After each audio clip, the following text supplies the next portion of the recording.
Hey guys, welcome back to Beyond the Box Score. I'm your host Hayat, and today we're diving into 4 college basketball matchups on February 17th. We've got Kent State vs Bowling Green, NC State vs North Carolina, UCLA vs Michigan State, and Arizona State vs Texas Tech, all very different flavors but all telling us something if we read the numbers and situations right. This is pure analysis and opinion, no guarantees, no promises, just me connecting dots as the data and context suggest. Alright, buckle up, let's get into it and start seeing how these matchups could shake out. First up, we've got Kent State taking on Bowling Green, and the lean here is Bowling Green on the side. Let me walk you through why I'm feeling that. So, Bowling Green comes in at 16-10 overall, 7-6 in conference play, and Kent State is a bit better on paper at 19-7, 10-3 in the conference. You'd think Kent State has the edge, right?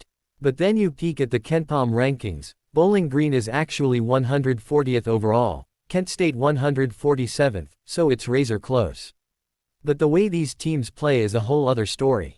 Bowling Green's defensive rating is 89th and they run at a tempo ranked 145th, so they're really slow, methodical, trying to force mistakes. Kent State, meanwhile, loves to push the pace, sitting 28th in adjusted tempo. That's a massive clash, fast versus slow, and I'm seeing Bowling Green looking to dictate the style and force Kent State into uncomfortable half-court sets. And that's where the turnovers come in. Bowling Green is elite defensively in creating mistakes, they're 12th nationally in turnover percentage, 3rd in steals, forcing just under 8 turnovers a game, and top 20 in defensive assist-to-turnover ratio.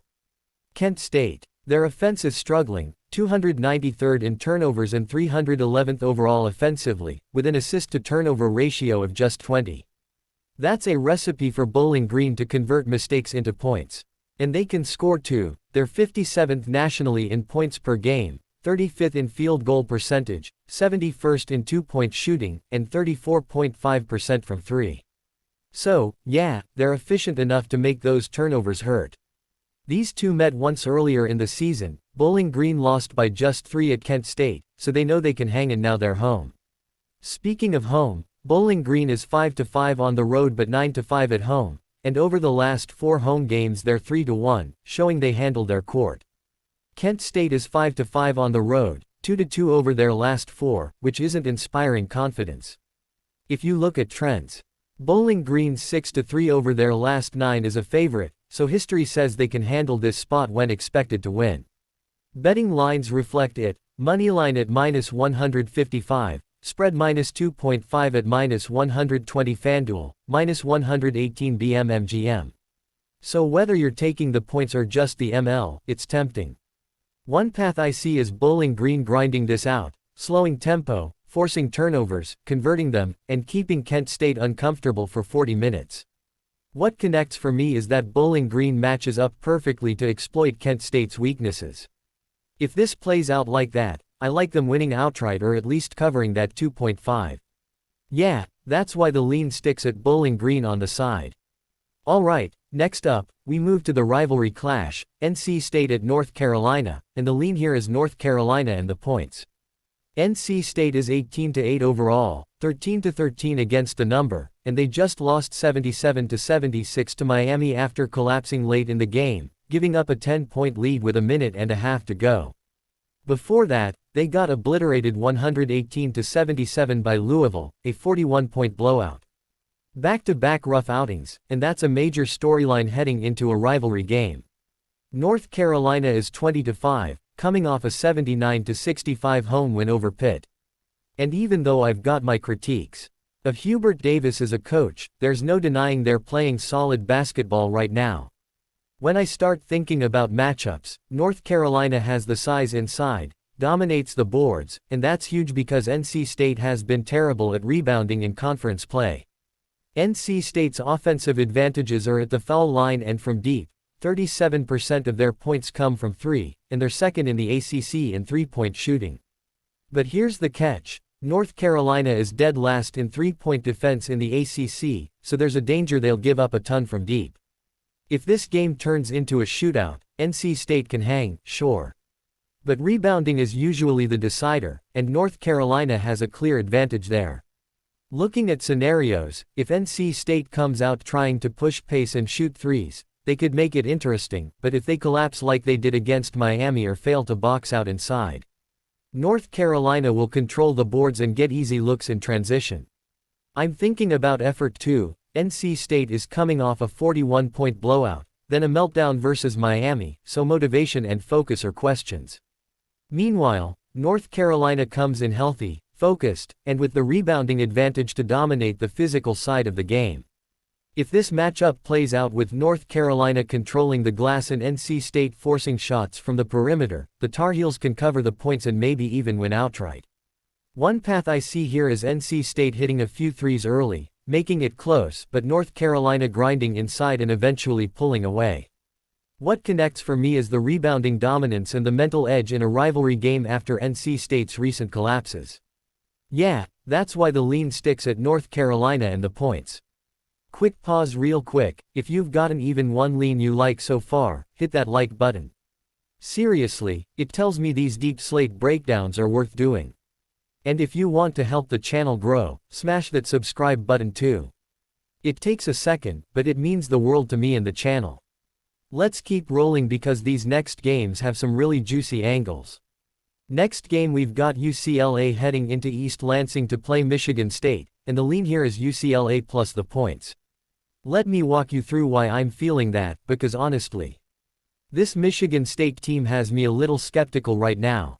They've lost 3 of their last 4 games, yeah, that's right, 3 of 4, and even within that stretch, there's a mix of good and bad. They did beat Illinois, so that's something, a quality win, but then you've got a 12-point loss at home to Michigan, a straight-up loss to Minnesota, and a 21-point beatdown by Wisconsin. That's just rough. Michigan State has always been a team that prides itself on playing hard-nosed defense, stopping teams, playing gritty, low-scoring games. That's their identity. And right now, that identity is kind of crumbling in front of us. Wisconsin dropped 92 on them, Illinois put up 82, Minnesota 76, Michigan 83, and even Rutgers earlier put up 79.